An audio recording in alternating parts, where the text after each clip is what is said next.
Tingnan mo sila, Ara. Tingnan mo ang bawat mukha sa ibaba ng entabladong ito. Dito, sa ilalim ng nakakasilaw na mga ilaw, lahat sila ay umaasa sa iyo. Iyon ang paulit-ulit na sinasabi ni Ara sa kanyang isipan habang ang kanyang mga daliri ay marahang humahaplos sa gilid ng podyum. Ang init mula sa spotlight ay tila isang pisikal na bigat sa kanyang balikat, ngunit hindi ito ang nagpapabigat sa kanyang paghinga. Ito ay ang bigat ng sandali, isang sandaling hinintay niya, pinaghirapan, at ipinagdasal sa loob ng 22 taon. Mula sa kanyang kinatatayuan, ang mga nagtapos na nakasuot ng itim na toga ay parang isang dagat ng magkakatulad na pangarap. Ngunit sa dagat na iyon, may isang isla ng liwanag na siyang kanlungan ng kanyang puso. Sa ikatlong hanay, sa tabi ng pasilyo, nakaupo ang kanyang lola Elpidia. Ang mga kulubot sa gilid ng mga mata nito ay mas lumalim dahil sa ngiting hindi maalis-alis sa labi. Ang kanyang buhok na halos puti na ay maayos na nakapusod, at ang suot nitong luma, ngunit malinis na bestida na may buredang bulaklak ay tila mas nagniningning kaysa sa mga barong ng mga importanteng panauhin. Hawak nito ang isang panyolitong nanginginig bahagya sa bawat paghikbi ng tahimik na pagluha, mga luha ng dalisay na galak at pagmamalaki. Ang paningin na iyon ang naging panggatong ni Ara. Huminga siya ng malalim, hinayaan ang hangin na punuin ang kanyang dibdib at nagsimulang magsalita. Isang mapagpalang hapon po sa ating lahat, ang kanyang boses, sa una ay bahagyang nanginginig, ay unti-unting nagkaroon ng kumpiyansa habang dumadaloy sa sound system ng malawak na gymnasium. Sa ating mga kagalang-galang na guro, sa mga kapwa ko mag-aaral, sa mga magulang na walang sawang sumuporta at sa bawat lola na nagsilbing ina at ama. Sa huling parirala, ang kanyang mga mata ay muling dumapo kay Lola Elpidia. Nakita niya itong napangiti ng mas malapad, isang pagkilala sa mensaheng para lamang sa kanya. Isang init ang gumapang sa puso ni Ara, isang init na nagpatatag sa kanyang tinig.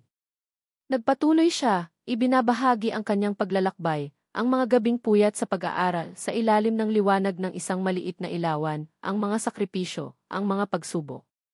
Bawat salita ay isang pasasalamat, isang alay sa babaeng nag-iisang bumuhay sa kanya. Madalas po nating marinig na ang edukasyon daw ang susi sa tagumpay, sabi niya, ang kanyang tingin ay lumibot sa buong gymnasium. Ngunit para sa akin, ang edukasyon ay hindi lamang susi. Ito ay isang tanglaw. Isang tanglaw na ibinigay sa akin ng aking lola upang mahanap ko ang daan sa gitna ng kadiliman. Nasa kalagitnaan siya ng kanyang talumpati, ang puso niya ay puno ng pasasalamat, nang isang pamilyar na mukha ang pumukao sa kanyang pansin mula sa hanay ng mga panauhin. Hindi ito isang mukha na gusto niyang makita, lalo na sa araw na ito. Siya si Clarice, ang babaeng nanguna sa panunukso sa kanya noong high school. Ang kanyang buhok ay perpektong nakaayos, ang kanyang damit ay halatang mamahalin. Ngunit ang ngisi sa kanyang mga labi habang nakatingin sa kanya ay parehong-pareho pa rin, isang ngisi na puno ng pangmamaliit. Para siyang binuhusan ng malamig na tubig. Biglang bumalik ang lahat. Pulot. Ampon. Sino ba ang tatay mo? Ah, wala ka nga palang tatay. Ang mga salitang iyon, matagal nang ibinaon ni Ara sa pinakamalalim na sulok ng kanyang isipan, ay biglang umalingaw-ngao na parang mga kampanang basag. Ang gymnasium ay tila umikot. Ang mga ilaw ay naging mas nakakasilaw at ang init ay naging nakakapasong bigat. Sandali siyang natigilan, ang susunod na linya ng kanyang talumpati ay biglang naglaho. Isang malamig na takot ang gumapang sa kanyang dibdib, ang takot na baka sa kabila ng lahat ng kanyang narating, sa mata ng mga taong tulad ni Clarice, siya ay mananatiling isang batang walang pangalan, isang batang hindi karapat-dapat.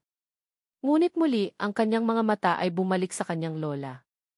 Nakita niya ang bahagyang pagkunot ng noo ni Lola Elpidia, isang pahiwatig ng pag-aalala. Sa isang iglap, nagbago ang lahat. Ang takot ay napalitan ng determinasyon. Hindi niya hahayaang sirain ng isang anino mula sa nakaraan ang pinakamahalagang araw ng kanyang lola. Huminga siya ng malalim, mas malalim kaysa kanina. Ipinikit niya ang kanyang mga mata saglit, at nang imulat niya ang mga ito, ang tanging nakikita na lang niya ay si Lola Elpidia. Ang tanglaw na iyon, pagpapatuloy niya, ang kanyang boses ay mas matatag at mas malakas kaysa dati, ang nagturo sa akin na ang ating halaga ay hindi nasusukat sa kung saan tayo nanggaling, kundi sa kung ano ang kaya nating gawin para sa ating kinabukasan. Ang ating dangal ay hindi nakabatay sa pangalan ng ating mga magulang, kundi sa integridad ng ating sariling pangalan. Isang palakpakan ang nagsimula at habang tinatapos niya ang kanyang talumpati na may panibagong lakas, alam niyang ang huling mga salitang iyon ay hindi lang para sa mga manonood. Iyon ay para sa kanyang sarili. Ang amoy ng piniritong manok at matamis na sarsa ng adobo ang sumalubong sa kanila sa paborito nilang karinderya malapit sa unibersidad. Ito ang kanilang selebrasyon. Walang mamahaling restaurant, walang magarbong handaan. Tanging sila lamang dalawa sa isang mesang may takip na plastik, sa ilalim ng isang dekuryenteng bentilador na umuugong ng marahan. Para kay Ara, ito ay mas perpekto kaysa sa anumang piging. Ang galing-galing mo kanina, apo, sabi ni Lola Elpidia, habang maingat na inilalagay ang isang malaking piraso ng manok sa plato ni Ara. Ang mga mata nito ay nagniningning pa rin sa tuwa. Summa cum laude. Valedictorian. Narinig mo ba ang mga palakpak? Para sa'yo lahat iyon. Napangiti si Ara. Para po sa atin iyon, La. Hindi ko po magagawa ang lahat ng iyon kung wala kayo. Hinawakan niya ang medalyang nakasabit sa kanyang leg. Hindi ang mga medalyang pang-akademiko na kakatanggap niya lang, kundi ang isa pang mas mahalaga. Isang maliit, bilog na pilak na medalyon na may ukit ng kalahating araw na sumisikat. Luma na ito at bahagyang may gasgas, ngunit para kay Ara, ito ang kanyang pinakamahalagang yaman. Ito na lang ang tanging alaala ko kay Nanay, La, halos pabulong niyang sabi. Sana nandito siya ngayon. Sana makita niya ito. Ang ngiti sa mukha ni Lola Elpidia ay bahagyang napawi, napalitan ng isang mapagmahal na kalungkutan. Inabot nito ang kamay ni Ara sa ibabaw ng mesa. Sigurado ako, apo, na nakikita ka niya. At sigurado ako na ipinagmamalaki ka niya, tulad ko. May kinuha ang matanda mula sa kanyang lumang pitaka. Isang manipis na sobre. Ano po ito, La? Tanong ni Ara. Buksan mo. Maingat na binuksan ni Ara ang sobre. Sa loob nito ay may ilang piraso ng 1,000 piso, maayos na nakatupi. Alam niya kung gaano kahirap para sa kanyang lola na ipunin ang halagang iyon mula sa paglalabada. Ang puso niya ay tila piniga. Lola, hindi ko po ito matatanggap. Para sa inyo po ito. Umiling si Lola Elpidia. Para sa iyo iyan, Ara. Pambili mo ng maayos na damit para sa mga interview mo. Kailangan mong magmukhang presentable. Ipakita mo sa kanila kung sino si Ara Cruz. Naramdaman ni Ara ang unti-unting pag-init ng kanyang mga mata. Niyakap niya ang kanyang lola ng mahigpit. Sa yakap na iyon, naramdaman niya ang lahat, ang sakripisyo, ang pagmamahal, ang walang hanggang pananampalataya ng isang babaeng ibinigay ang lahat para sa kanya. Ilang linggo ang lumipas. Ang pera mula kay Lola Elpidia ay ginamit ni Ara para bumili ng isang simpleng itim na blazer, puting blusa, at itim na slacks. Ang kanyang resume, na puno ng mga parangal at matataas na grado, ay naipadala na sa iba't ibang kumpanya. Ngunit may isang kumpanya siyang pinapangarap, ang De Villa Corporation. Ito ang pinakamalaki, ang pinakamatagumpay na korporasyon sa buong bansa. Para sa isang tulad niya, ang makapasok doon ay parang pag-abot sa buwan. Isang gabi, habang tinutulungan niya ang kanyang lola sa pagtutupi ng mga damit na nilabhan, tumunog ang kanyang cellphone. Isang email notification. Galing sa Human Resources Department ng De Villa Corporation. Nanginginig ang kanyang mga kamay habang binubuksan ang email sa kanyang luma, ngunit maaasahang cellphone. Dear Ernst Cruz, we are pleased to inform you that after series of initial screenings and examinations, you have been selected for the final interview for the position of Junior Executive Assistant. Hindi na niya natapos basahin. Lola, sigaw niya, ang boses ay puno ng hindi makapaniwalang tuwa.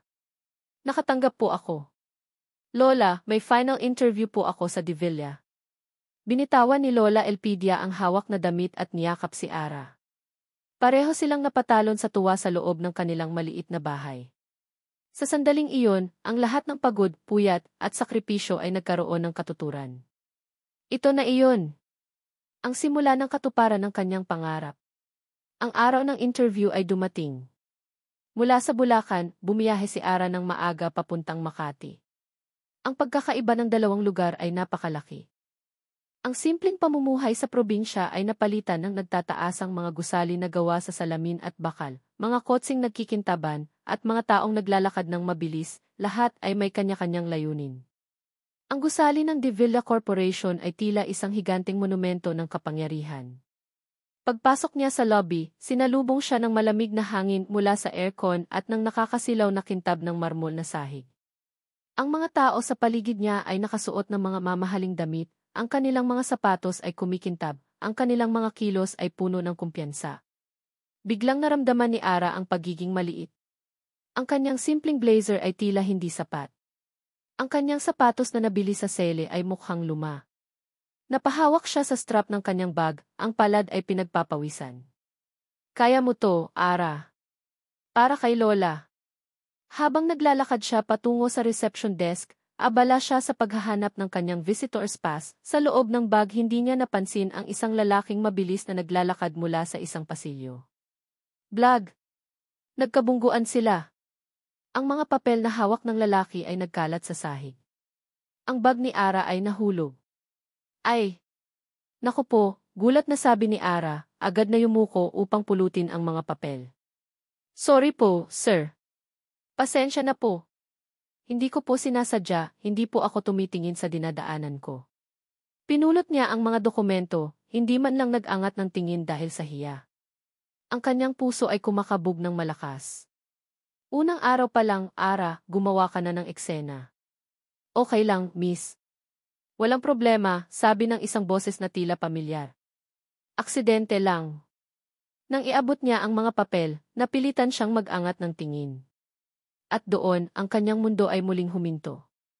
Ang lalaking nakatayo sa kanyang harapan ay mas matangkad na ngayon, mas malapad ang balikat, at nakasuot ng isang formal na suit. Ngunit ang mga matang iyon, mabait, bahagyang nag-aalala, at nakangiti ay hindi niya maaaring makalimutan. Ang mga matang iyon ang laging nagtatanggol sa kanya mula kay Clarice at sa mga barkada nito noong high school. Ang lalaking bigla na lang nawala pagkatapos ng kanilang graduation.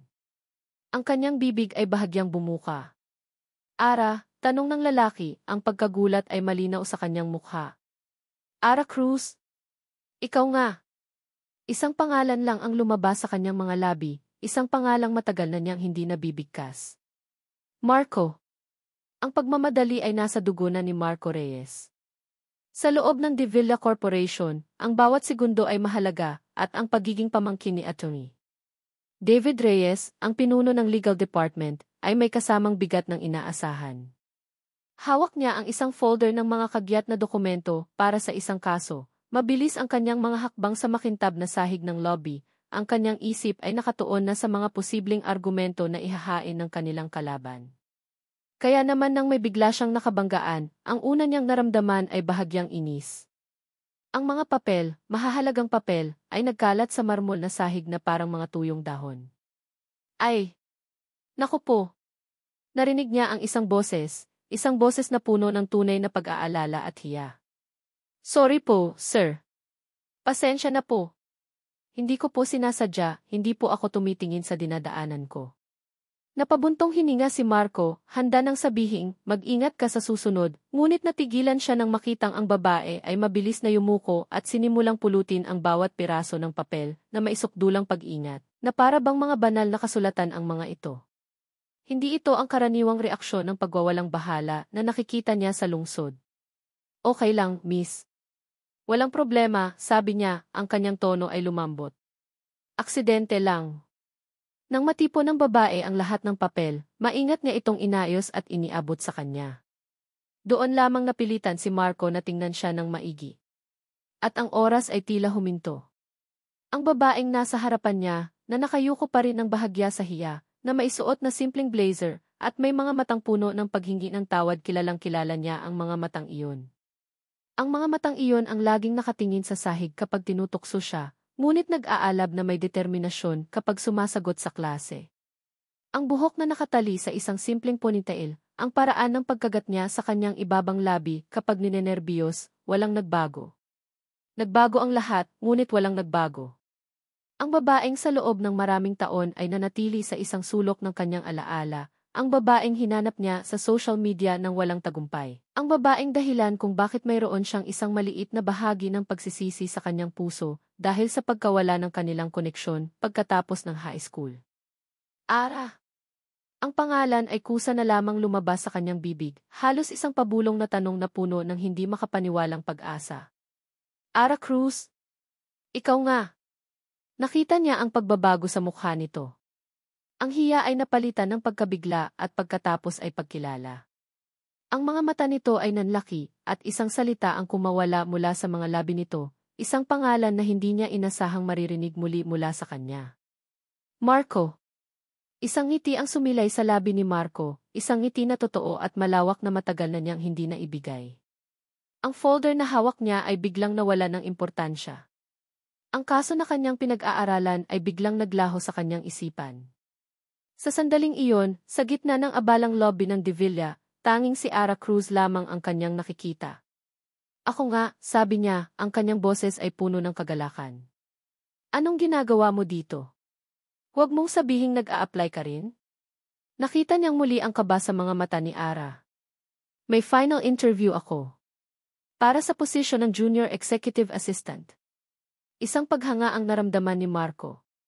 Hindi lang siya nag-a-apply, nasa huling yugto na siya. Ang tahimik at matalinong babae mula sa kanilang klase ay narito ngayon, handang sakupin ang isa sa mga pinakamapagkumpetensyang kumpanya sa bansa. Isang mainit na pagmamalaki ang bumalot sa kanyang puso. Wow, sabi niya. Hindi na ako nagulat. Ikaw pa. Halika, ituturo ko sa iyo kung saan ang EC. Baka maligaw ka pa ulit, biro niya, na sinundan ng isang kindat para ipaalam na hindi niya sineseryoso ang kanilang pagkakabangga. Nakita niyang bahagyang umiti si Ara, at para kay Marco, ang maliit na ngiting iyon ay sapat na. Habang naglalakad sila patungo sa elevator, hindi mapigilan ni Marco ang pagnakawan ng tingin si Ara. Ang simpleng ganda nito ay hindi nagbago, ngunit ngayon ay mayroon ng aura ng kapanahunan at determinasyon. Naalala niya kung paano niya ito palihim na pinagmamasdan noon, kung paano niya gustong sabihin sa mga nanunukso sa kanya na tigilan na nila, ngunit bilang isang torpeng binatilyo. Ang tanging nagagawa niya ay ang maupo sa tabi nito kapag walang gustong tumabi, o ang ipagtanggol ito sa mga simpleng paraan. Dito sa De Villa, may dalawang klase ng kape, sabi niya habang hinihintay nila ang elevator, sinusubukang pagaanin ang suasana. Yung libre sa pantry na lasang lupa. At yung masarap sa coffee shop sa baba, na presyong ginto naman. Mamaya, pagkatapos ng interview mo, ililibre kita ng presyong ginto. Ano man ang resulta. Napatingin sa kanya si Ara, may halong pasasalamat at pagtataka. Naku, Marco, wag na. Nakakahiya. Walang nakakahiya doon. Celebration iyon. Para sa pagkikita nating muli, git niya. Nang bumukas ang elevator, pinapasok niya muna si Ara. Sa loob, kasama nila ang ibang mga empleyado na nakatingin sa kanilang mga cellphone o nagsasalita ng pabulong. Naramdaman ni Marco ang bahagyang pag-atras ni Ara papalapit sa pader ng elevator, na tila sinusubukang maging invisible. Ang dating protektibong pakiramdam ay muling bumalik, mas malakas ngayon. Gusto niyang sabihin dito na kabilang ito rito, nakarapat dapat ito sa pagkakataong ito. Pagdating nila sa ika-24 na palapag, kung nasaan ang Human Resources Department, iginyan niya ito sa pasilyo. Habang papalapit sila, isang babae ang lumabas mula sa isang sulok na opisina. Mataas, balingkinitan, at nakasuot ng isang damit na mas mahal pa siguro kaysa sa buong wardrobe ni Marco. Siya si Katrina Legarda, ang kinatatakutan at ambisyosang Senior Vice President. Kilala ni Marco si Katrina. Nirerespeto niya ang talino nito, ngunit kinaiinisan niya ang pagiging arogante at ang paraan nito kung paano tingnan ang mga taong itinuturing niyang mas mababa. Napahinto si Katrina nang makita sila. Ang kanyang mga mata ay unang dumapo kay Marco, pagkatapos ay lumipat kay Ara. Sinusuri ito mula ulo hanggang paa na may bahagyang pagtaas ng isang kilay. Marco, bati nito, ang boses ay malamig at formal. At sino itong kasama mo? Bago pa man makasagot si Ara, naramdaman ni Marco ang pangangailangang pangunahan ito. Ma'am Katrina, good morning po.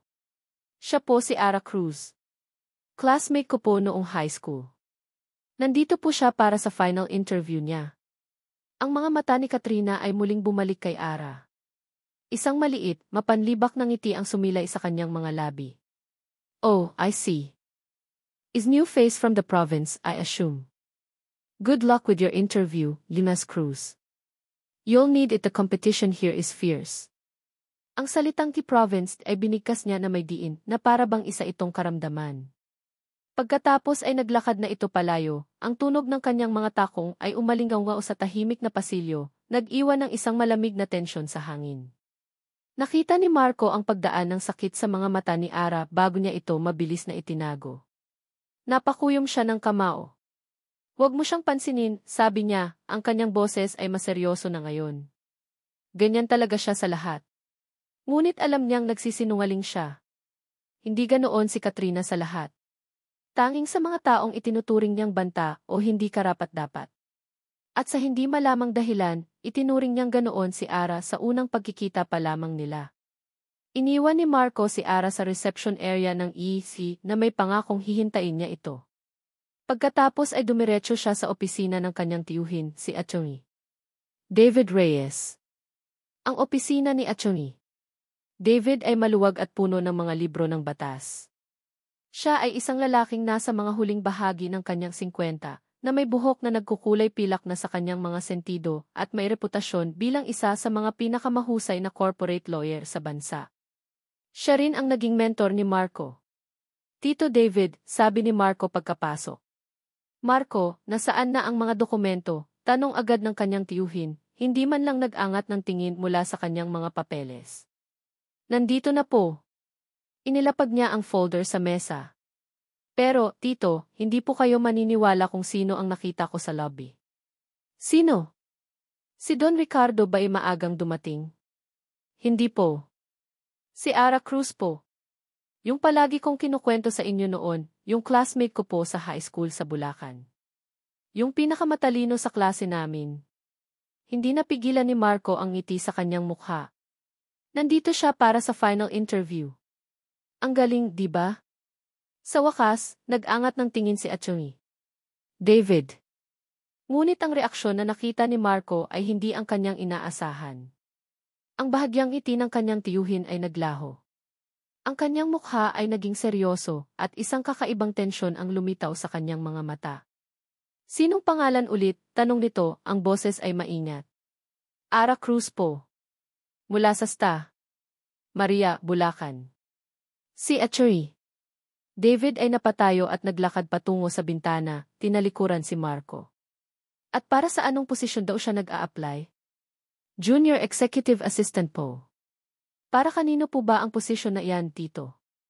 Hindi sumagot agad si Atty. David.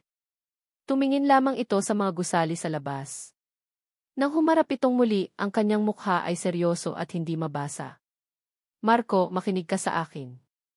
Gawin mo lang ang trabaho mo. Huwag kang makikialam sa mga bagay na hindi mo dapat pakialaman. Nagtaka si Marco. Ano po nang ibig niyong sabihin, Tito? Kaibigan ko po si Ara. Kahit na, matigas na sabi ni Atty. David. Ang kumpanyang ito ay may sariling mundo. May mga bagay dito na mas mabuting hindi mo na malaman. Manatili kang malayo sa kanya para sa ikabubuti mo. At para na rin sa ikabubuti niya. Ang mga salitang iyon ay tumama kay Marco na parang sampal. Bakit ganoon ang reaksyon ng kanyang tiyuhin? Ano ang mayroon kay Ara na magiging dahilan para bigyan siya ng ganitong babala? Ang kagalakan na kanyang naramdaman kanina ay dahan-dahang napalitan ng isang lumalaking pag-aalala. Lumabas si Marco mula sa opisina ng kanyang tiyuhin na gulong-gulo ang isipan. Ang babala ni Atty. David ay umuulit-ulit sa kanyang utak.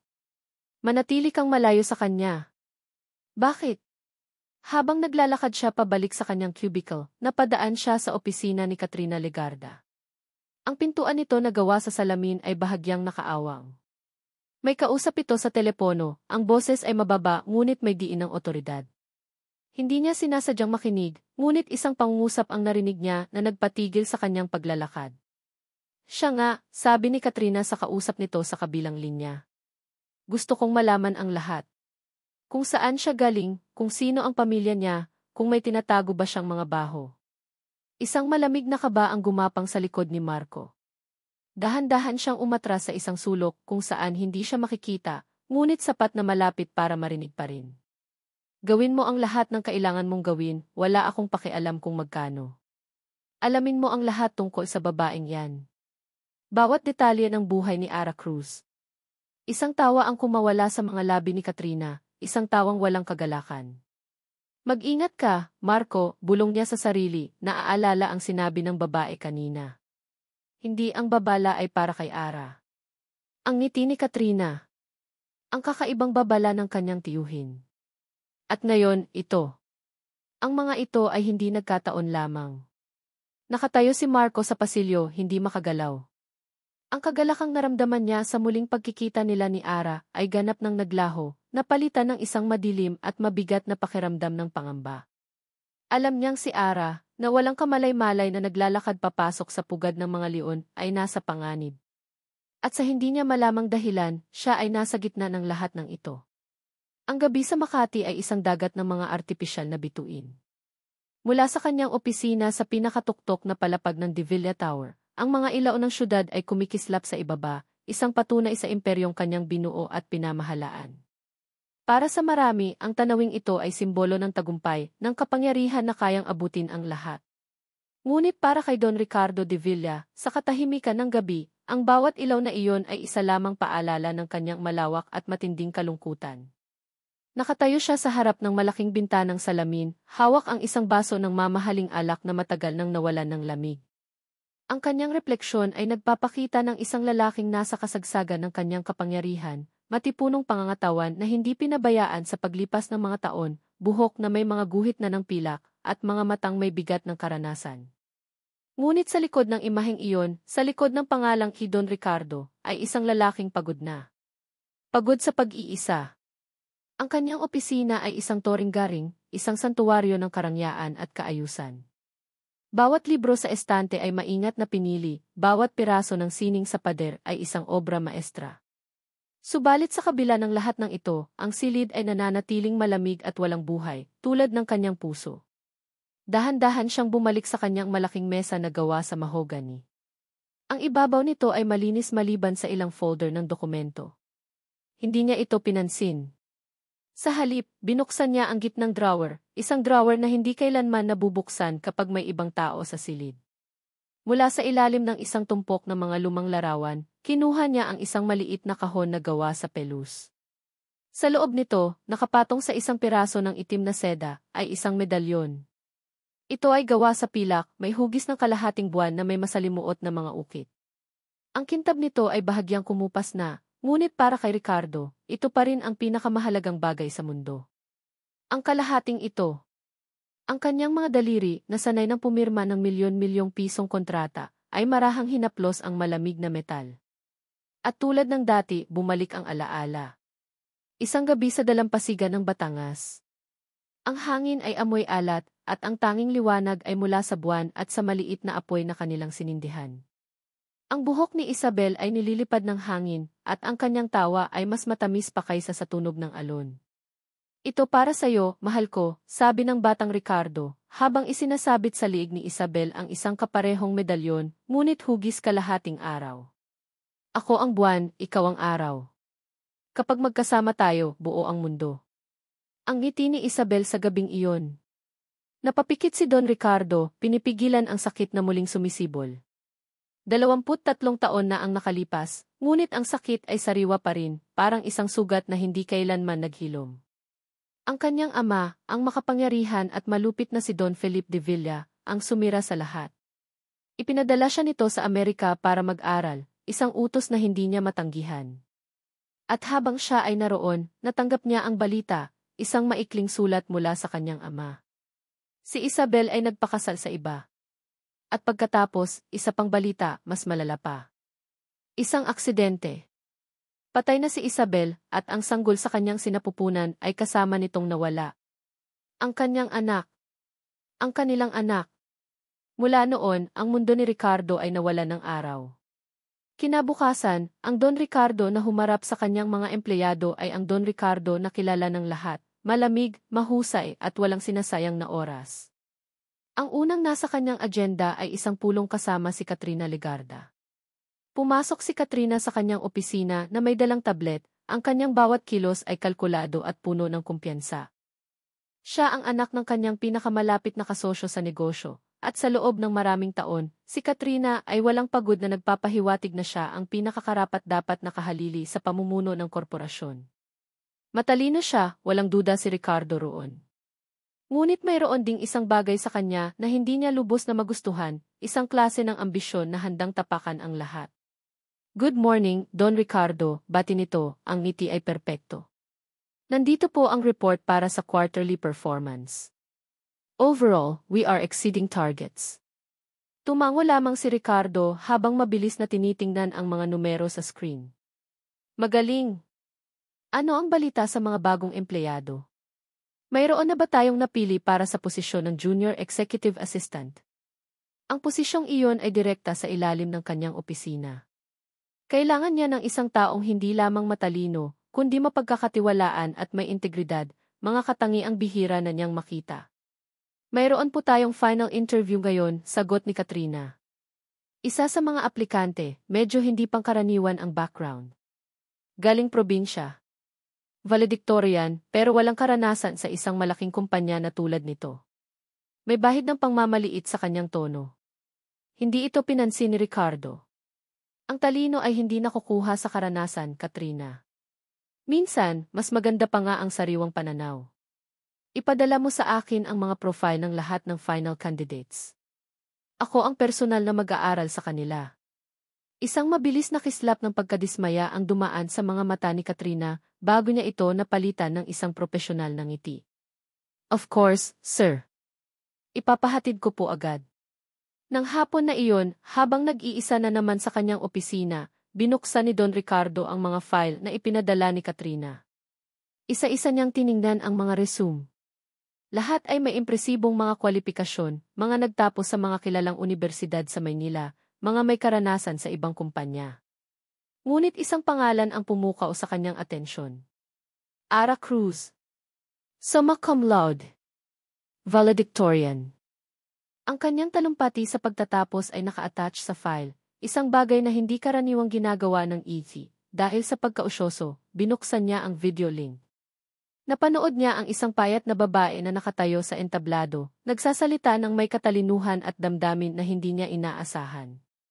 Ang ating dangal ay hindi nakabatay sa pangalan ng ating mga magulang, kundi sa integridad ng ating sariling pangalan. Ang linyang iyon ay tumatak sa kanya. Isang bagay sa babaeng ito, sa kanyang determinasyon, sa kanyang simpleng pananamit na nagpapahiwatig ng hirap sa buhay, sa apoy sa kanyang mga mata, ang nagpapaalala sa kanya ng isang tao. Isang taong matagal nang nawala. Isinara niya ang video at tiningnan ang kalakip na sanaysay na isinulat ni Ara bilang bahagi ng aplikasyon. Ito ay isang panukala para sa isang bagong community outreach program. Ito ay mahusay na pinag-aralan, praktikal, at higit sa lahat, puno ng puso. Isang ideyang hindi kailanman maiisip ni Katrina o ng sinuman sa kanyang mga executive na nakatuon lamang sa kita. Napahilig si Ricardo sa kanyang upuan, ang kanyang mga daliri ay naglalaro sa kanyang baba. Ang pangalang E. Cruz ay karaniwan, ngunit ang talino at diwa ng babaeng ito ay hindi. May kung anong kumikiliti sa gilid ng kanyang alaala, isang bagay na hindi niya matukoy. Estela, sabi niya sa intercom na nakakonekta sa kanyang sekretarya. Pakisabihan ang EC na gusto kong makausap si Amy Ara Cruz pagkatapos ng kanyang interview. Dito sa opisina ko. Habang hinihintay niya si Ara, muling bumalik ang alaala ni Isabel. Naalala niya kung paano sila gumawa ng mga pangarap na magkasama. Isang simpleng buhay, malayo sa kapangyarihan at pera ng mga De Villa. Isang maliit na bahay na may hardin. Isang pamilya. Isang pamilya na hindi kailanman nangyari. Ang sakit ay muling kumirot sa kanyang dibdib. Sa isang iglap ng kahinaan, muli niyang binuksan ang drawer. Kinuha niya ang medalyon na hugis kalahating buwan, hinahaplos ito na parang isang panalangin. Ang bigat nito sa kanyang palad ay ang tanging pisikal na koneksyon niya sa nakaraang iyon. Nawala siya sa malalim na pag-iisip ng isang katok sa pinto ang pumutol sa katahimikan. Sa kanyang pagkagulat, nadulas ang medalyon mula sa kanyang mga nanginginig na daliri. Gumulong ito sa sahig at huminto malapit sa paanan ng kanyang mesa. P.A. P.A. P.A. Sir, Liz R. Cruz is here for her appointment. Ang boses ng kanyang sekretarya ay nagpabalik sa kanya sa kasalukuyan. Mabilis siyang yumuko upang damputin ang kanyang kayamanan, ang kanyang sikreto. Habang ang kanyang mga daliri ay sumasayad sa malamig na pilak, ang pinto ng kanyang opisina ay dahan-dahang bumukas. Dahan-dahan siyang tumayo, ang medalyon ay mahigpit na hawak sa kanyang nakasarang palad. Ang kanyang mga mata ay sumalubong sa mga mata ng babaeng kapapasok lamang. Isang babaeng bata pa, payat, at may mga matang nagpapakita ng pinaghalong kaba at paggalang. Sa sandaling iyon, wala siyang nakitang kakaiba. Isa lamang itong aplikante. Isang matalinong aplikante. Iyon lang. Ngunit habang tinititigan niya ito, may kung anong pamilyar sa hugis ng kanyang mukha, sa paraan ng kanyang pagtayo, isang bagay na hindi niya mailagay sa lugar. Isang bagay na nagpabilis, kahit bahagya lang, sa tibok ng puso ng isang haring matagal nang namumuhay mag-isa sa kanyang toring-garing. Ang bawat hakbang ni Ara sa malambot na karpet patango na nagpapahiwatig ng kapangyarihan. Ang buong silid ay isang testamento sa yungo sa mesa ni Don Ricardo de Villa, ay parang pagtapak sa isang ibang mundo. Ang hangin sa loobaman at impluensya, mula sa malalaking painting sa pader hanggang sa mga librong manang opisina ay tila mas pino, ang katahimikan ay mas malalim. Ang amoy ng lumayos na nakahanay sa estanteng abot kisam. Ito ay isang mundo na napakalayo sa mali ang libro, mamahaling kahoy, at isang hindi matukoy na pabango ay pumuno sa hangin, itnabahay nila ni Lola Elpidia sa Bulacan. Habang siya ay papalapit, nakita ni isang halimuyak ng kapangyarihan na hindi pa niya naaamoy kailanman. Nangang tumayo si Don Ricardo mula sa pagkakayuko sa likod ng kanyang mesa. May hawak itong isang bagay na pumasok siya, nakita niya ang makapangyarihang CEO na nakayuko, na tila may kumikinang, ngunit mabilis niya itong isinara sa kanyang palad, bago pa man niya ito makita dinadampot sa sahig. Ngayon, nakatayo na ito sa likod ng kanyang malaking mesa, ang nang malinaw. Ang kanyang puso ay kumakabog ng napakabilis, isang halo ng kaba at paghanga. Ito ang lalaking nagmamay-ari ng lahat ng ito. Ang hari sa kanyang toring-garing. Isang kamay ay bahagyang nakakuyom sa kanyang tagiliran. Ang kanyang mga mata, matalim at good afternoon po, sir, sabi niya, sinisikap na panatilihing matatag ang kanyang boses. Alino, ay nakatitig sa kanya, sinusuri siya, na nagpadala ng malamig na kaba. Good afternoon, Yes Cruz. Please, have the seat, sagot ni Don Ricardo. Ang kanyang busy sa kanyang buong katawan. Ito ang lalaking nagmamay-ari ng lahat ng ito. Ang lalaking houses ay malalim at mahinahon, walang bahid ng pagmamataas na inaasahan ni Ara. Umhawak sa kanyang kinabukasan. Good afternoon po, sir, bati niya, pinipilit na upo siya sa isang silyang napakalambot na halos lumubog siya. Sa halip na panatilihing matatag ang kanyang boses. Ang e-serg ay parang banyaga sa kanyang dupo, na natiling nakatayo si Don Ricardo, at naglakad patungo sa bintana, tinalikuran nila, ngunit alam niyang kailangan ito. Elvis Cruz, tumango si Don Ricardo, ang kanyang boses ay malalim at kalmado. Please, have a seat. Maingat na umupo si Ara sa siya saglit. Binasa ko ang iyong resume. Pinanood ko ang iyong talumpati. At binasa ko ang iyong panukala. Humarap itong muli sa kanya, ang liwanag mula silyang nasa harap ng mesa, pakiramdam niya ay isa siyang estudyanteng ipinatawag sa office sa bintana ay lumilikha ng isang anino sa kanyang mukha. You are impressive, Dinas Cruzina ng principal. Inilapag niya ang kanyang lumang bag sa sahig sa tabi niya, umaasang hindi ito. Very impressive. Ang mga salitang iyon na sinabi sa isang simpleng paraan ay masyadong kapansin-pansin. Napanood ko ang iyong talumpati sa pagtatapos, si Mama kay Ara na maihigit na bigat kaysa sa anumang magarbo at mabulaklak na papula ni Don Ricardo, na ikinagulat ni Ara. At nabasa ko ang iyong panukala para sa isang uri. Ito ay isang pagkilala. Isang pagkilala mula sa isang taong ang opinyon ay kay Community Outreach Program. It was impressive.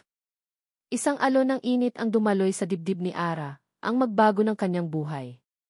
Salamat po, sir, mahina niyang sagot, Hindi alam ang marinig ang papuring iyon mula sa isang taong tulad ni Don Ricardo ay parang isang panaginip kung ano pa ang sasabihin. Ang iyong panukala para sa Community Outreach Program, pagpapatuloy nito. Maraming salamat po, sir. Sabihin mo sa akin, Dennis Cruz, pag ito ay may puso. Sa isang negosyo na nakatuon sa tubo, madalas nating nakakalima patuloy nito, bahagyang sumandal sa kanyang silya, ano ang nag-udyok sa iyuutan ang puso. Saan mo nakuha ang ideyang iyon? Nawala ang kaba ni na isulat ang panukalang iyon? Karamihan sa mga aplikante ay magsusulat tungkol sa pag-ara, na palitan ng pananabik na ibahagi ang kanyang pinaniniwalaan. Bapalaki ng kita o market expansion. Ngunit ikaw, pinili mo ang serbisyo sa komunidad. Ang galing po sa karanasan, sir. Lumaki po ako sa isang komunidad kung saan ang mga oportunidad ay limitado. Naniniwala po ako na ang isang malaking korporasyon, tulad ng Divilla, ay may kakayahang hindi ang tanong ay direkta at walang paligoy. Huminga si Ara ng malalim. Ito na iyon. Kailamang magbigay ng trabaho, kundi magbigay din ng inspirasyon. Naniniwala po ako sa angan niyang maging tapat. Dahil po doon ako galing, sir. Lumaki po pagtulong sa kapwa na tulungan ang kanilang mga sarili. Habang siya ay nagsasalita, ako sa isang komunidad kung saan ang maliliit na tulong ay malaki ang nararating. Naniniwala po nakatitig lamang si Don Ricardo sa kanya. Ang kanyang mga mata, na sa unang tingin ay mukhang striyako na ang isang malaking kumpanya na tulad ng Divilla Corporation ay may responsibilidad hindi lamang sa mga shareholder to at malayo, ay mayroong hindi maipaliwanag na kalungkutan. Isang kalungkutan nito, kundi pati na rin sa lipunan na nagpapahintulot sa kanya na umunlad, na, sa isang kakaibang paraan, ay pamilyar kay Ara. Para itong nakatingin hindi. Habang nagsasalita siya, napansin ni Ara ang isang pagbabago sa mga mata ni Don Ricardo. Ang malamig at propesyonal na tingin ay tila lumambot, napalitan ng isang bagay lamang sa kanya, kundi sa isang bagay sa kanyang likuran, isang alaala na hindi niya maabot. Ang namas malalim, isang bakas ng kalungkutan o marahil pag-unawa. Tila may pakiramdam ay kakaiba, hindi ito nakakatakot, kundi nag-ugnay. Isang hindi narinig itong higit pa sa kanyang mga salita. Sa hindi may paliwanag na dahilan, maipaliwanag na koneksyon sa lalaking nasa harapan niya. Bumalik si Don Ricardo sa kanyang ang takot na kanyang nararamdaman ay bahagyang nabawasan, napalitan ng isang kakaibang mesa at umupo. Mayroon kang integridad, Dennis Cruz.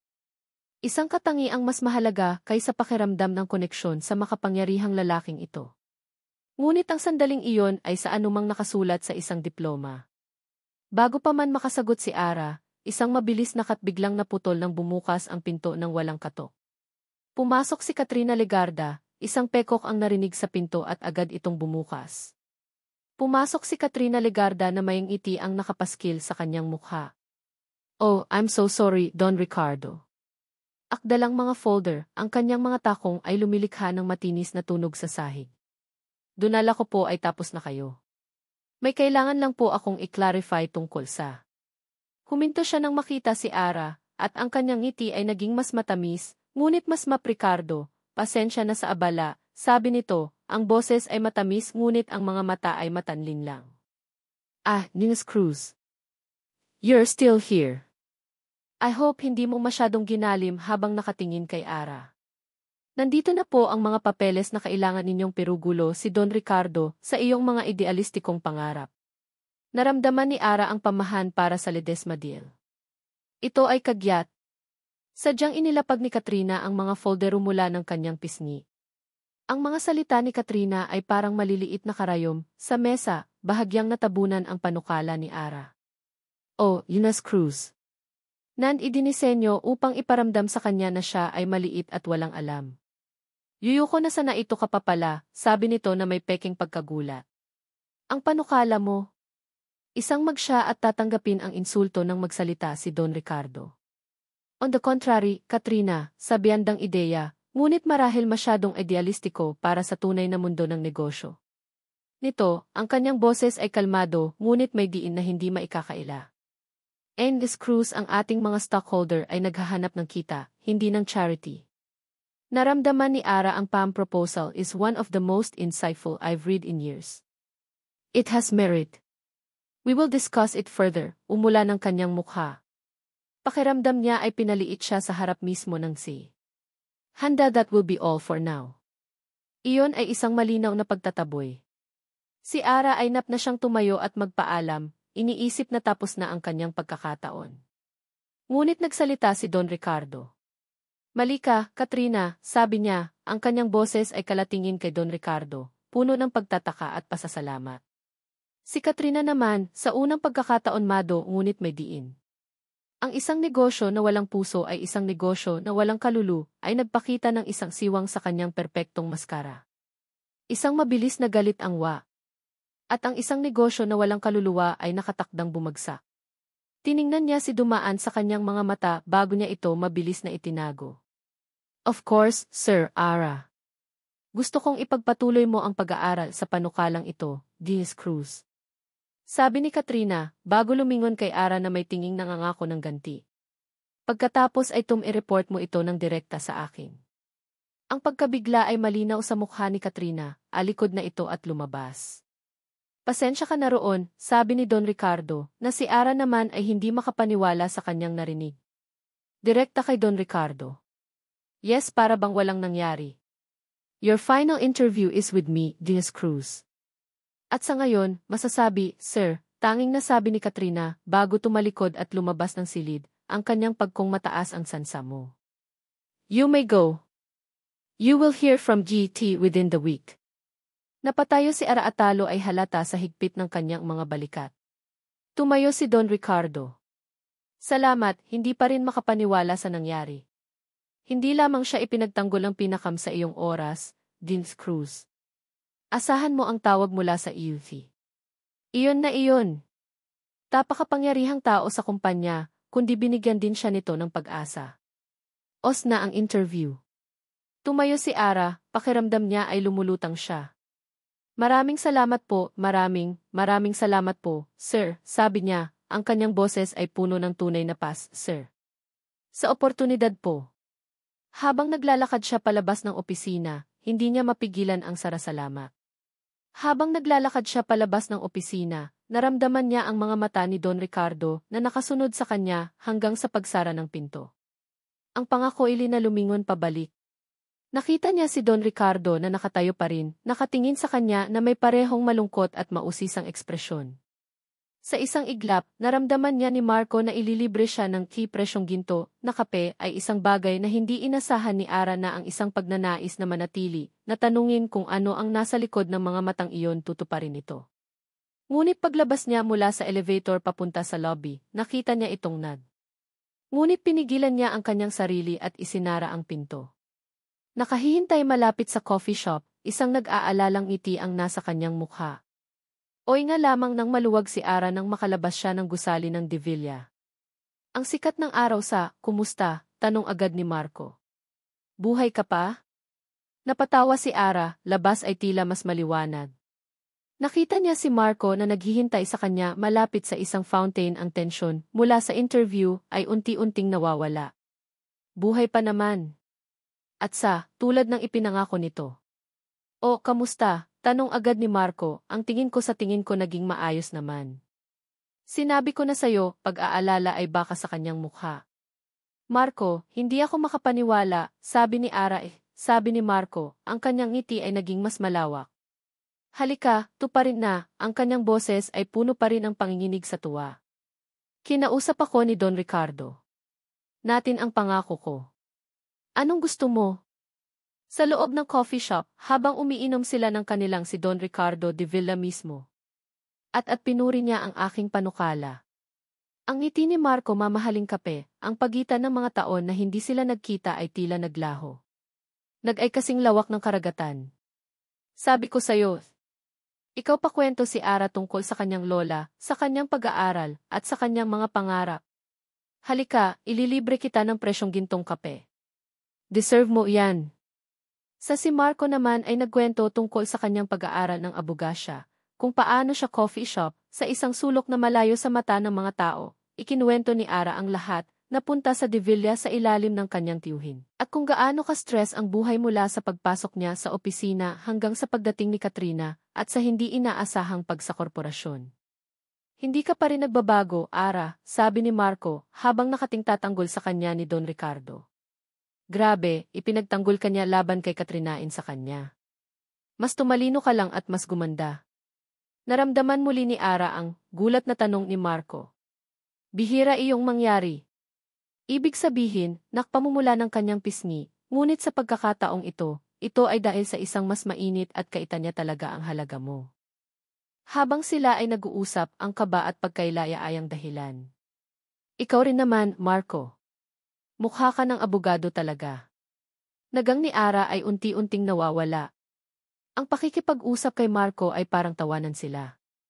Sa mga sandaling iyon, kasama si Marco, naramdaman ni Ara ang isang bagay pag-uwi sa isang pamilyar na lugar. Pareho sila ng pinanggalingan, pareho ng namatagal na niyang hindi naramdaman ang pakiramdam na mayroon siyang kaibigan mga pangarap. Nagsalita sila tungkol sa high school, sa kanilang mga pangarap, sa isang kakampi. Alam mo, pag-amin ni Marco, ang kanyang boses ay naging mas kanilang mga takot. Sa unang pagkakataon mula nang tumuntong siya sa Makati, naramdaman ni seryoso. Hinahanap kita pagkatapos ng high school. Sa Facebook, sa lahat. Pero hindi kita Ara na hindi siya nag-iisa. Alam mo, Ara, sabi ni Marco, ang kanyang boses ay makita. Nag-deactivate ako ng account ko noon, sagot ni Ara. Kailangan kong mag-aba ng bahagya. Mula noon pa man, hinangaan na kita. Ang talino mo ang focus sa pag-aaral. At saka gusto ko na ring iwan ang lahat ng panunukso noon katatagan mo. Kahit anong sabihin nila, hindi ka nagpatinag. Naramdaman ni isang anino ng pagsisisi ang dumaan sa mukha ni Marco. Dapat mas Ara ang pag-init ng kanyang mga pisngi. Walang sinuman ang nagsabi sa kanya ng gano, marami pa akong ginawa noon para ipagtanggol ka. Marco, okay na yon mo noon. Salamat, Marco. Malaking bagay ang sinabi mo. Muntik nang may sasabilis na sabi ni Ara. Ang mahalaga ay nandito na tayo ngayon. Nakatitig lang si Marco sa kanya, abihin pa si Marco, isang bagay na mas malalim nang tumunog ang kanyang cellphone. Isang text at sa mga mata nito, may nakita si Ara na isang damdamin na mas malalim pa sa pagmula sa kanyang tiyuhin, pinapabalik siya sa opisina. Kailangan ko ng bumakaibigan. Isang damdamin na nagpakaba sa kanya, ngunit sa isang magandang paraan. Malapit na sanang magsalita muli si Marco nang tumunog ang kanyang cellphone. Sorry, Alik, sabi niya, halatang dismayado. Pero, Ara, mag-iingat ka dito, ha? Nasabi niya, tiningnan ang screen. Si Tito David. Kailangan ko nang bumalik. Pero, Ara, masalo na kay Katrina. Hindi iyon basta-basta sumusuko. Opo, sabi ni Ara, tumatango. Mag-iingat ako. Dahil sa utos ni Don Ricardo, aya akong nakita kitang muli. Sana maging magkatrabaho tayo. Sana nga, sagot ni Ara, na may tunay na pag-asa sa kanyang puso. Dahil sa magkinailangang bumalik ni Ara sa opisina ng De Villa kinagabihan upang kunin ang ilang mga file na kailangan niya para sa kanyang pag-aaral sa panukala. Ang gusali ay halos walang tao na andang resulta ng kanyang interview. At sa masayang pagkikita nila ni Marco, nagpa siya si Ara na tapusin, maliban sa mga security guard at mga janitor. Nang makuha niya ang mga dokumento mula sa EC na ang isang maliit na report na ipinapagawa sa kanya bilang bahagi ng final assessment. Nangangahulugan ito na kailangan niyang manatili sa opisina ng mas matagal. Gabi na nang matapos siya, napadaan siya sa pasilyo kung saan naroon ang opisina ng C. Ang lahat ng ilaw ay pat.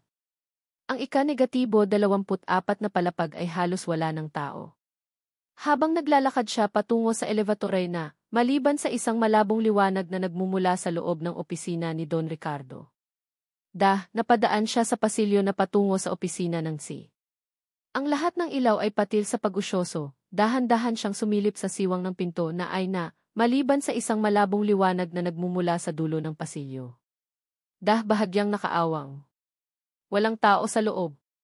Marahil ay naiwan lamang itong bukas. Angil sa kuryosidad, dahan-dahan siyang lumapit. Ang liwanag ay nagtanging liwanag ay nagmumula sa computer monitor sa kanyang mesa.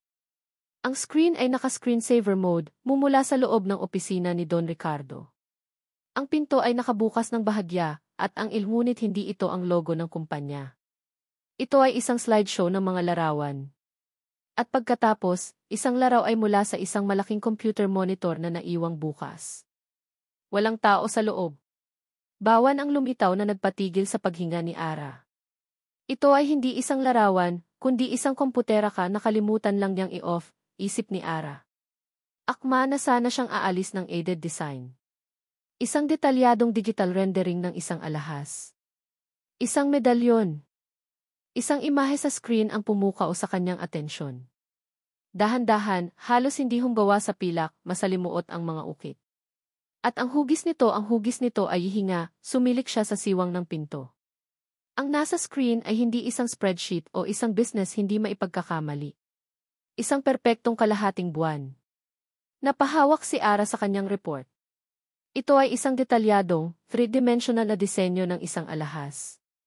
Isang program na dibdib, ang kanyang mga daliri ay otomatikong hinanap ang medalyon na nakatago ginagamit ng mga profesional na alahero. At sa gitna ng screen, pinalaki at sa ilalim ng kanyang blusa.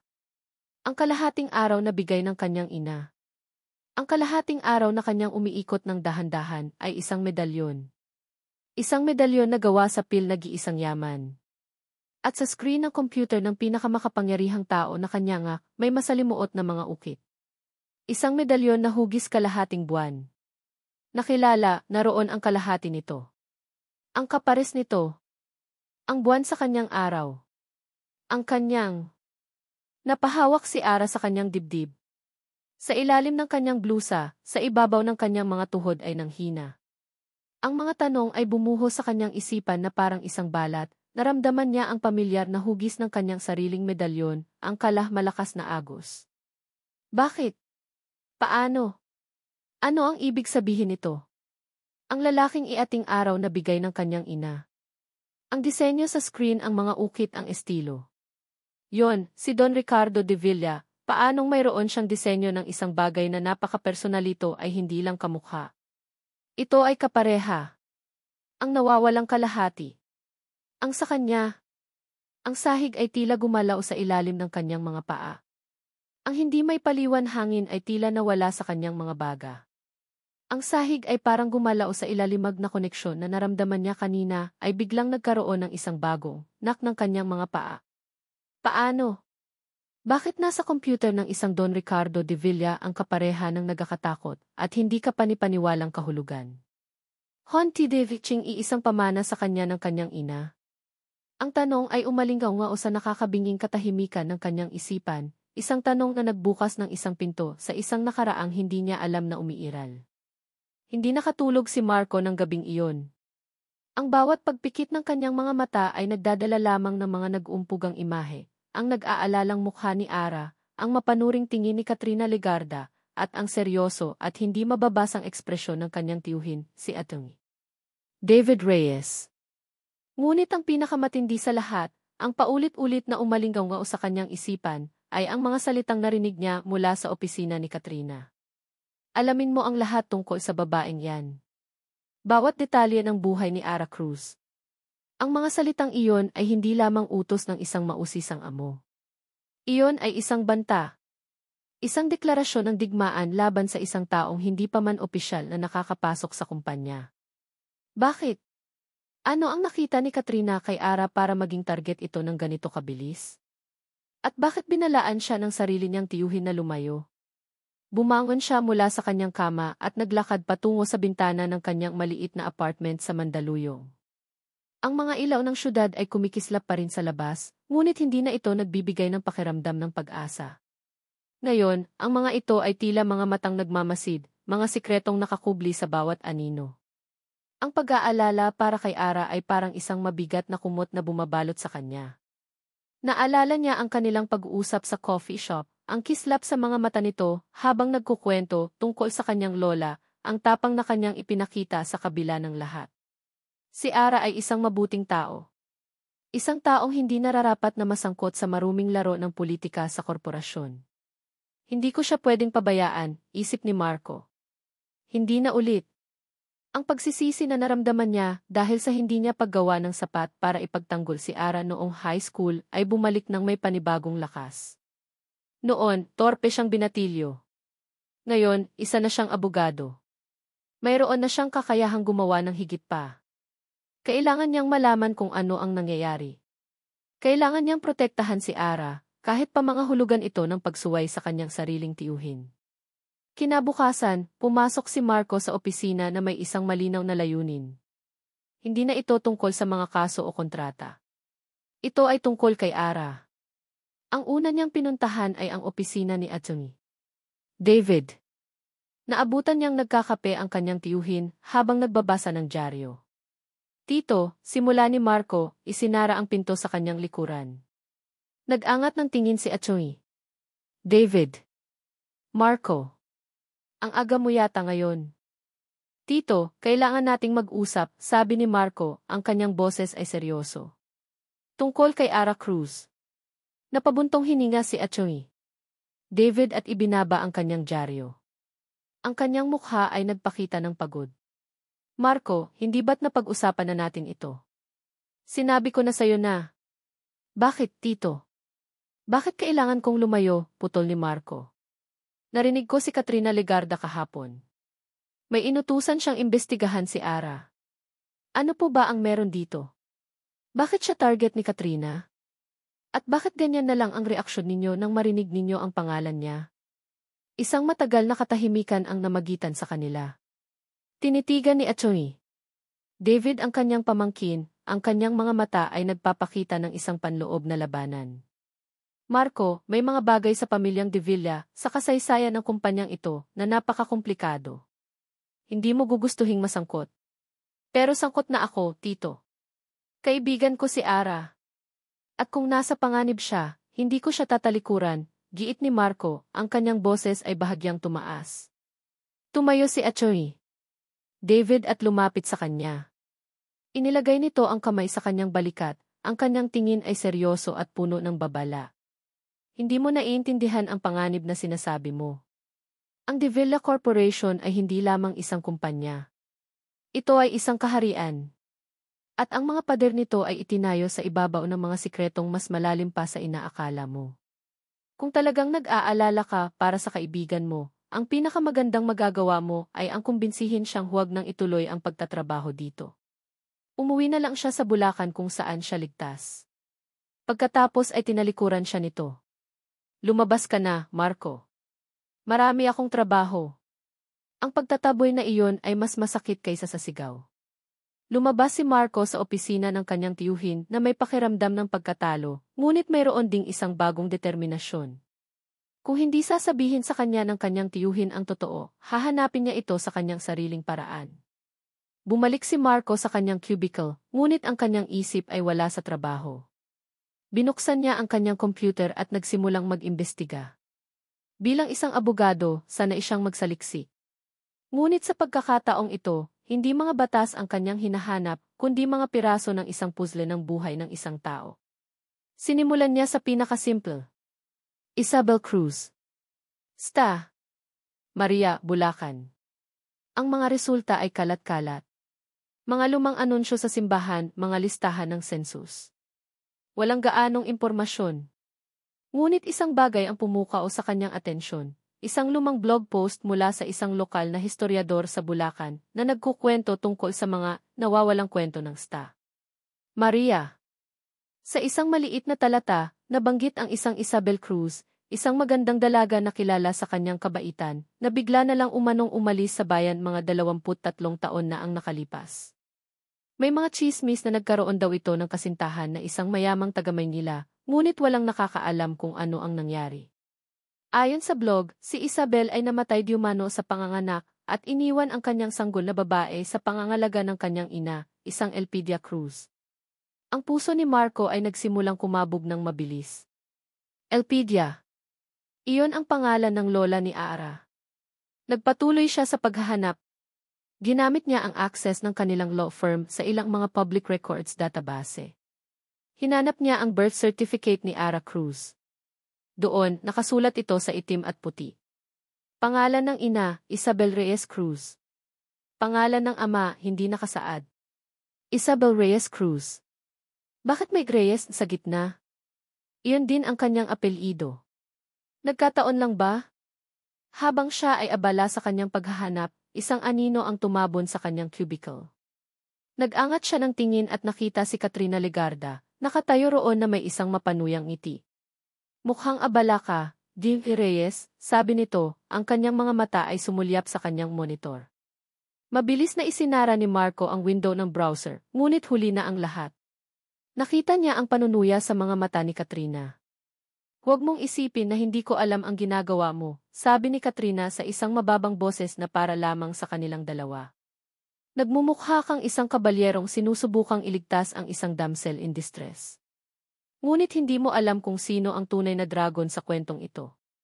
Wala akong alam sa sinasabi mo, Ma'am Katrina, malamig na sagot ni Marco. Tumawa si Katrina, isang tawang walang kagalakan. Talaga ba? Kung ako sa'yo, susundin ko ang payo ng tiyuhin mo. Ang paghukay sa nakaraan ay isang mapanganib na laro. Baka may makita kang mga buto na hindi mo gugustuhing makilala. Humarap ito para umalis, ngunit huminto at lumingon muli sa kanya. Ang kanyang ngiti ay nawala, napalitan ng isang malamig at matalim na tingin. Mag-ingat ka, Marco, sabi nito, ang bawat salita ay parang patak ng lason. Baka sa sobrang pag-aalala mo sa prinsesang pulubi, pareho kayong malunod sa sikretong pilit niyang tinatakasan. Pagkatapos ay umalis na ito, iniwan si Marco na nakatitig sa kanyang madilim na computer screen, ang kanyang mga kamay ay nakakuyom sa ilalim ng mesa. Sikretong pilit niyang tinatakasan? Hindi. Mali si Katrina. Hindi si Ara ang may tinatakasan. Si Ara ang biktima. Biktima ng isang sikretong hindi niya alam. Isang sikreto na handang gawin ni Katrina at Atty. David ang lahat para manatiling nakabaon. At ngayon, mas determinado si Marco kaysa dati na hukayin ang sikretong iyon, kahit ano pa ang kanyang matuklasan. Ang disenyo sa screen ng kanyang computer ay hindi na nawala sa isipan ni Don Ricardo. Kahit na isinara na niya ang file at pinatay ang monitor, ang imahe ng kalahating buwan ay nakaukit na sa likod ng kanyang mga mata. Hindi ito isang ordinaryong disenyo lamang. Ito ay isang alaala. Isang panata. Ang kalahati ng kanyang kaluluwa na ipinagkatiwala niya kay Isabel 23 taon na ang nakalipas. Bakit niya ito binuksan muli pagkatapos ng napakatagal na panahon? Ang sagot ay simple, ngunit hindi niya matanggap. Dahil kay Ara Cruz. Mula nang pumasok ang babaeng iyon sa kanyang opisina, may kung anong nagbago sa malamig na hangin ng kanyang toring-garing. Ang kanyang integridad, ang kanyang diwa, ang apoy sa kanyang mga mata, lahat ng iyon ay nagbalik ng mga alaalang matagal na niyang sinubukang ibaon. Ang pangalang T. Cruz ay isang karayom na tumusok sa kanyang puso. Dahil doon, sa isang iglap ng kahinaan at pananabik, hinanap niya ang lumang file na iyon sa kanyang computer, na para bang sa pagtingin dito ay muli niyang makakasama si Isabel.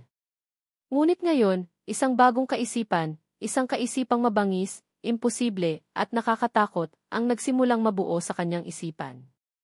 Isang tanong na napakadelikadong bigkasin kahit sa sarili niya lang. Paano kung hindi totoo ang lahat? Ang sulat ng kanyang ama. Ang balita tungkol sa pag-aasawa ni Isabel. Ang aksidente. Paano kung ang pinakamalaking kasinungalingan sa kanyang buhay ay hindi ang pagkamatay ni Isabel, kundi ang pagkamatay ng kanilang anak? Ang posibilidad ay parang laso na gumagapang sa kanyang mga ugat, isang halo ng matamis na pag-asa at nakakaparalisang takot. Kung totoo ito, nangangahulugan na sa isang lugar sa mundong ito, humihinga ang kanyang anak.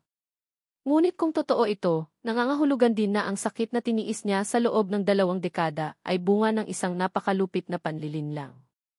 Hindi niya na makayanan ang pag-iisa sa mga tanong na ito. May isang tao siyang kailangang harapin. Ang tanging taong nabubuhay pa na nakakaalam sa bawat anino ng nakaraan ng pamilya de Villa.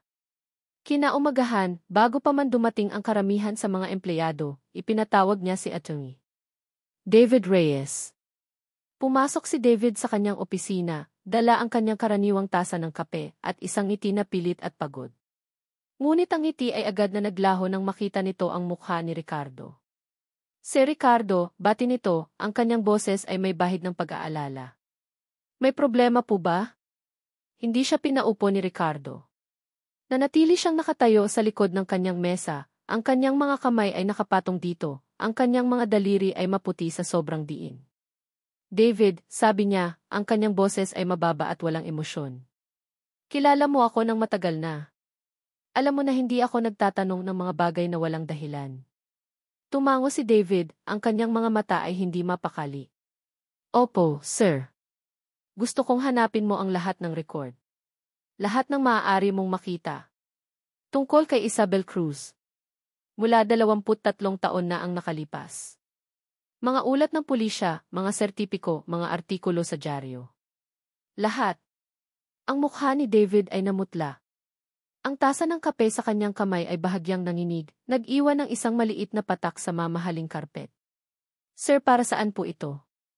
Matagal na pong nakalipas ang lahat. Ang pag-aatubili sa boses ni David ang nagpatibay sa hinala ni Ricardo. Isang apoy ng galit ang nagsimulang mag-alab sa kanyang dibdib. Huwag mo akong tanungin, David. Ang boses ni Ricardo ay biglang tumaas, umalinggaw sa malawak na opisina. Gawin mo ang sinabi ko. O baka naman mayroon kang dapat sabihin sa akin ngayon din? Nilapitan niya si David, ang kanyang mga mata ay matalim na nakatitig dito, hinahanap ang katotohanan sa likod ng takot ng kanyang abogado. Ikaw ang kanang kamay ng aking ama. Ikaw ang nag-ayos ng lahat noon. Ikaw ang nagdala sa akin ng balita. Humakbang paatras si David, na para bang nasusunog sa tindi ng tingin ni Ricardo. Sir, ang utos po ni Don Felipe. Wala na si Don Felipe, sigaw ni Ricardo. Ako ang kaharap mo ngayon. At gusto kong malaman ang totoo. David, sabihin mo sa akin ang totoo tungkol kay Isabel. Ang huling mga salita ay binitawan niya, hindi bilang isang sigaw, kundi bilang isang pakiusap, isang desperadong pagsamo mula sa isang taong nasa bingit ng katotohanan at kabaliwan. Hindi na kinaya ni David. Ang bigat ng 20 taong pagsisinungaling ay bumagsak sa kanya. Ang kanyang mga balikat ay nanghina, at ang kanyang mga mata ay napuno ng mga luha na matagal na niyang pinigilan. Patawad, sir. Patawad, Pody. Sabi niya, ang kanyang boses ay basag. Ang puso ni Ricardo ay tumigil sa pagtibok. Si Don Felipe po ang nag-utos ng lahat, pagpapatuloy ni David, ang mga salita ay bumuhos mula sa kanya na parang isang nasirang dam. Hindi po totoong nag-asawa si Isabel sa iba. Iyon po ay isang kwentong ginawa niya para masaktan kayo, para tuluyan na kayong sumuko. Pinilit po niya si Isabel na lumayo. Binantaan po niya ito, sir. Bawat salita ay isang saksak sa puso ni Ricardo. Nilinlang siya ng sarili niyang ama. Ang aksidente di. Halos pabulong na tanong ni Ricardo. Umailing si David. Hindi rin po totoo iyon, sir. Iyon po ay para tuluyan ng isara ang pinto ng nakaraan. Para hindi na ninyo siya hanapin pa. Huminto si Ricardo sa paghinga. Si Isabel buhay.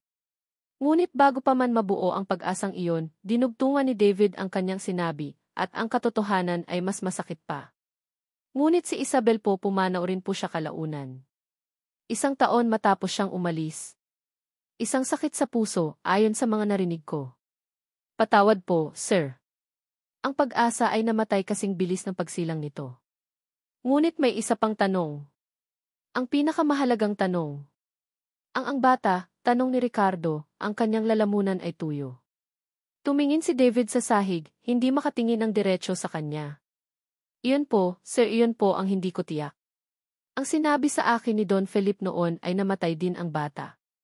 Ngunit sa paglipas ng mga taon, narinig ko po ang mga bulong-bulungan na may isang sanggol na babae na naiwan sa pangangalaga ng kanyang lola.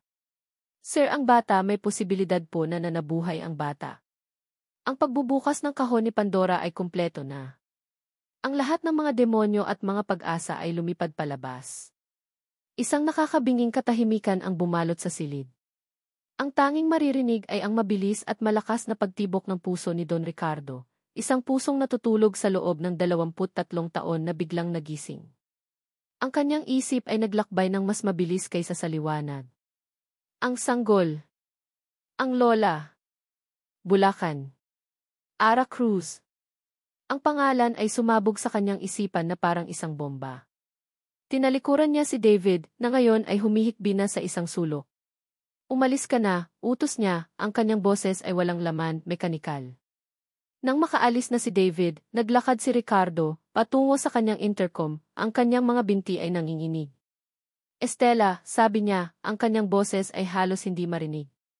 Dalhin mo sa akin ang 201 file ni Ara Cruz. Ngayon din ni. Ang ilang minutong paghihintay ay parang isang walang hanggang pagdurusa. Nang iabot ni Estela ang manipis na folder, ang kanyang mga kamay ay nanginginig ng husto na halos hindi niya ito makuha. Salamat, sabi niya at isinara ang pinto. Huminga siya ng malalim bago buksan ang folder. Ang kanyang mga mata ay lumaktaw sa mga grado, sa mga parangal, sa talumpati. Hinanap niya ang isang pahina. Ang personal data sheet. Ang kanyang mga daliri ay nanginginig habang sinusundan ang mga linya. Pangalan, Cruz, Ara Isabel. Isabel. Ang kanyang pangalawang pangalan ay Isabel. Ang kanyang mga mata ay bumaba pa. Lugar ng kapanganakan, Sta. Maria, Bulacan. Ang kanyang mga mata ay bumaba pa sa huling seksyon na kanyang kailangan. Impormasyon ng pamilya. Pangalan ng ina, Isabel Reyes Cruz. Pangalan ng ama, hindi nakasaad. Tagapag-alaga, guardian, Elpidia Reyes Cruz, Lola. Lahat ng hangin ay nawala sa kanyang katawan. Isabel Reyes Cruz. Elpidia Reyes Cruz. Ang lahat ng piraso ng puzzle ay bumagsak sa kanilang mga lugar, bumubuo ng isang imahe na napakaganda at napakasakit. Hindi ito isang posibilidad. Ito ay ang katotohanan. Si Ara. Ang matalinong aplikante. Ang babaeng may integridad. Ang babaeng may mga matang nagpapaalala sa kanya ng nakaraan. Ang anak niya. Ang kanyang anak ay buhay. At nagtatrabaho siya sa kanyang kumpanya. Nag-usap na sila. Hinawakan na sana niya ang kamay nito. Isang emosyon na mas malakas kaysa sa galit, mas malalim kaysa sa sakit, ang bumalot sa kanya. Isang pagmamahal na nakabaon na biglang sumabog na parang isang bulkan.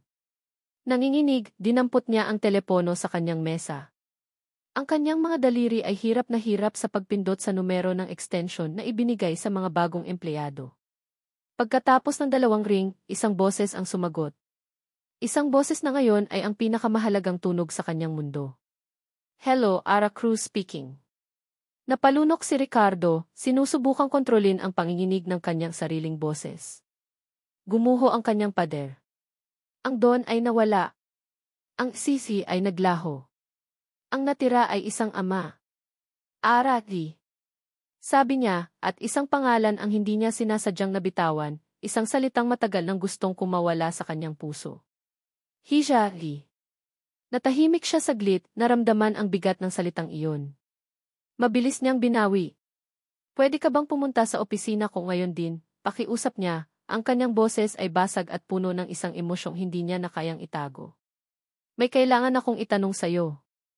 Ang tawag sa telepono mula kay Don Ricardo de Villa ay dumating na parang isang kidlat sa isang tahimik na kalangitan.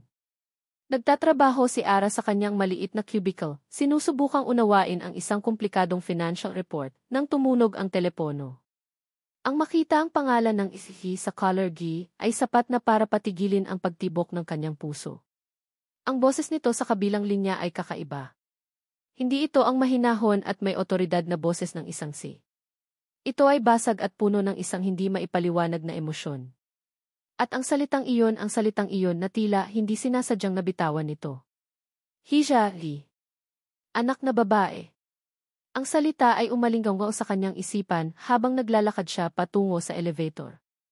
Ang kanyang mga kamay ay malamig at ang kanyang mga tuhod ay bahagyang nanginginig. Ano ang kailangan nitong itanong? Bakit ganoon na lamang ang bigat sa kanyang boses? Ang paglalakbay patungo sa opisina ni Don Ricardo sa pinakatuktok na palapag ay tila mas matagal kaysa dati. Ang bawat palapag na kanilang dinadaanan ay nagpapabigat sa kanyang dibdib. Pumasok sa kanyang isipan ang imahe mula sa computer monitor noong isang gabi, ang disenyo ng kalahating buwan. Ang kapares ng kanyang medalyon. Maaari kayang. Hindi. Impossible. Isang malaking, hindi kapanipaniwalang pagkakataon lamang iyon. Nang bumukas ang pinto ng opisina, sinalubong siya ng isang nakakabinging katahimikan. Nakatayo si Don Ricardo sa gitna ng silid, hindi sa likod ng kanyang mesa. Nakatalikod ito sa kanya, nakatingin sa malawak na bintana na nagpapakita ng syudad. Ngunit ang kanyang postura ay hindi tulad ng dati. Wala na ang aura ng hindi matitinag na kapangyarihan. Ngayon, ang kanyang mga balikat ay tila may dinadalang bigat ng buong mundo. Sir, mahinang tanong ni Ara, isinara ang pinto sa kanyang likuran. Dahan-dahan itong humarap. Ang mukha ni Don Ricardo ay isang mapa ng mga emosyong hindi pa nakikita ni Ara kailanman. Ang kanyang mga mata ay namumula na para bang matagal na itong lumuluha ng tahimik. Mayroong sakit, pagsisisi, at isang bagay pa, isang matinding pananabik na halos pisikal na maramdaman ni Ara. Hindi ito nagsalita.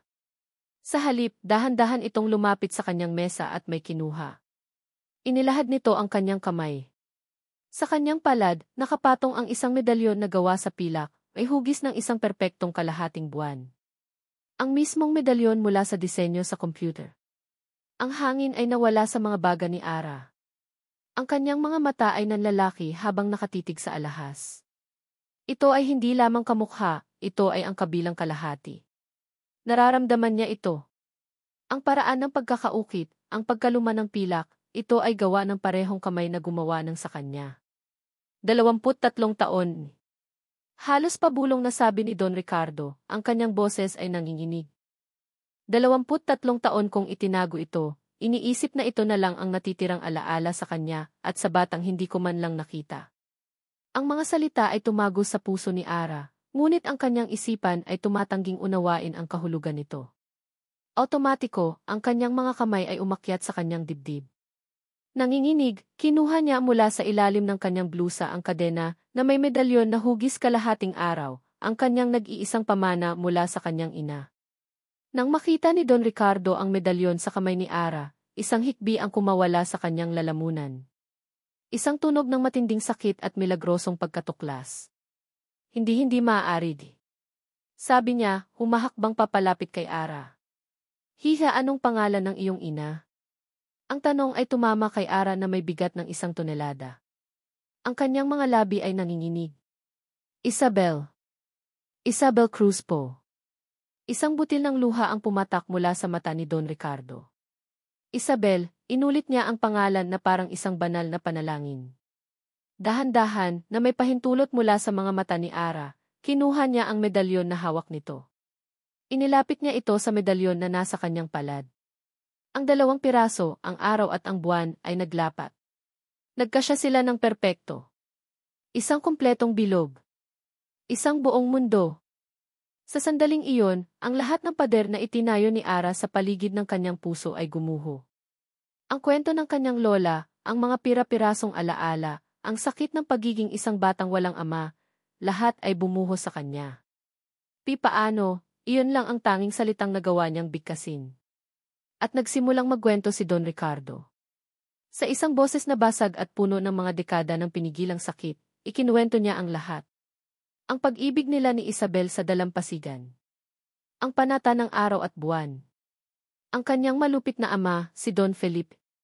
Ang pagkakatapon sa kanya sa Amerika. Ang mga kasinungalingan, ang peking kasal, ang peking aksidente, ang peking pagkamatay ng kanyang anak. Sa bawat salita, isang piraso ng nakaraan ni Ara ang nabubuo. Ang kanyang ina ay hindi siya iniwan. Minahal siya ng kanyang ina. At ang kanyang ama, na sa buong buhay niya ay inakala niyang isang walang mukhang anino, ay nasa harapan niya ngayon, umiiyak, at nagmamakaawa ng kapatawaran para sa mga taon na hindi siya naroon. Ang galit na dapat niyang maramdaman ay wala roon. Ang naroon ay isang malawak, nakalulunod na kalungkutan. Para sa kanyang ina na namatay ng mag-isa. Para sa lalaking ito na nilinlang at pinagkaitan ng pagkakataong maging ama. At para sa kanyang sarili, para sa batang Ara na lumaki na may butas sa kanyang puso. Hindi niya namalayang tumutulo na rin pala ang kanyang mga luha. Mga luhang hindi na para sa sarili, kundi para sa kanilang dalawa, para sa kanilang nawalang pamilya. Nang matapos si Don Ricardo sa kanyang kwento, ang tanging naririnig sa silid ay ang tunog ng kanilang mga hikbi. Anak ko di. Sabi ni Don Ricardo, ang kanyang mga kamay ay nanginginig na nakaunat, nag-aalangang hawakan siya. Ara, anak ko. Patawarin mo ako. Sa sandaling iyon, ang lahat ng tanong, lahat ng sakit ay naglaho. Ang natira ay isang simpleng katotohanan. Ang lalaking ito ay ang kanyang ama. Ang dugong nananalaytay sa kanyang mga ugat ay galing dito. Ang butas sa kanyang puso ay may pangalan na ngayon. Humakbang siya pasulong at, sa unang pagkakataon sa kanyang buhay, niyakap niya ang kanyang ama. Isang yakap na naglalaman ng 23 taon ng paghihintay, ng sakit at ng pananabik. Naramdaman ni Ara ang pagyanig ng mga balikat ng kanyang ama habang umiiyak ito ng walang pigil. Ang makapangyarihang Don Ricardo de Villa ay isa na lamang ama na muling natagpuan ang kanyang nawawalang anak. Ang yakap na iyon ay isang bagong simula, isang pangako ng paghilom. Sa sandaling iyon, sa gitna ng kanilang mga luha, naramdaman ni Ara ang pagiging buo sa unang pagkakataon. Ang araw ay sa wakas ay nakasama na ang buwan. Ngunit ang mga sandali ng purong emosyon ay madalas na marupok. Klak! Ang tunog ng pagbukas ng pinto ay pumutol sa kanilang yakap. Pareho silang napalingon, ang kanilang mga mukha ay basa pa sa luha. Nakatayo sa may pintuan si Katrina Legarda.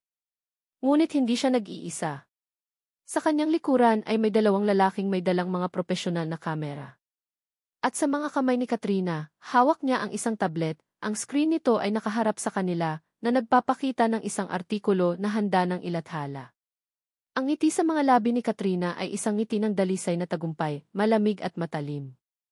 Ang mga mata ni Ara ay dumapo sa malalaking titik sa itaas ng screen. Skandalo S.A.Z. Villa Corp, ang tagapagmanang galing sa wala. Ang headline ay isang sampal. Isang deklarasyon ng digma. Ang kanilang pribado at sagradong sandali ng muling pagkikita ay biglang naging isang sirko. Isang pampublikong palabas na idinisenyo upang sirain sila bago pa man sila magkaroon ng pagkakataong magsimula. Ang init ng kanilang yakap ay biglang napalitan ng isang nakakapasong lamig ng katotohanan. Ang kanilang laban ay hindi pa tapos, sa katunayan, ito ay nagsisimula pa lamang. At dito nagtatapos ang kwento ng pamilya de Villa, at ang walang hanggang pag-ibig ni Ara at Marco. Mula sa kaibuturan ng aking puso, nais kong magpasalamat sa bawat isa sa inyo. Maraming salamat sa inyong walang sawang pagsubaybay, sa pagsama sa akin sa bawat kabanata ng paglalakbay na ito. Ang pagsulat sa kwento ni Ara, Marco, at Don Ricardo ay hindi lamang isang trabaho. Ito ay isang emosyonal na paglalakbay para sa akin. Bawat ngiti ni Ara, bawat luha ni Don Ricardo, at bawat sakripisyo ni Marco ay naramdaman ko rin. Sinikap kong bigyan sila ng buhay, hindi lamang bilang mga tauhan sa isang salaysay, kundi bilang mga salamin ng ating sariling mga pagsubok, pangarap at pag-asa. Ang kwentong ito ay isang paalala na ang pag-ibig, sa pamilya, sa kaibigan, at sa ating kapareha, ay ang pinakamatibay na puwersa sa mundo. Ito ay isang kwento tungkol sa pagpapatawad sa mga pagkakamali ng nakaraan, at higit sa lahat, pagpapatawad sa ating sarili upang tayo ay makahakbang pasulong. At sa huli, ito ay isang kwento ng pag-asa, na gaano man kadilim ang ating pinagdaanan, laging mailiwanag na naghihintay sa dulo. Hindi pa huli ang lahat para magsimula muli, para bumuo ng mga nasirang tulay, at para hanapin ang kaligayahang nararapat para sa atin. Ngayon, nais ko namang marinig ang inyong tinig. Ano ang pinakapaborito ninyong bahagi ng kwento? Anong aral ang tumatak sa inyong puso at isipan? Ibahagi po ninyo ang inyong mga saloobin sa comment section sa ibaba. Ang inyong mga mensahe ang nagsisilbing inspirasyon at lakas sa manunulat na tulad ko. Hanggang sa ating muling pagsasama sa susunod na kwento. Ang inyong lingkod, ang inyong tagapagsalaysay.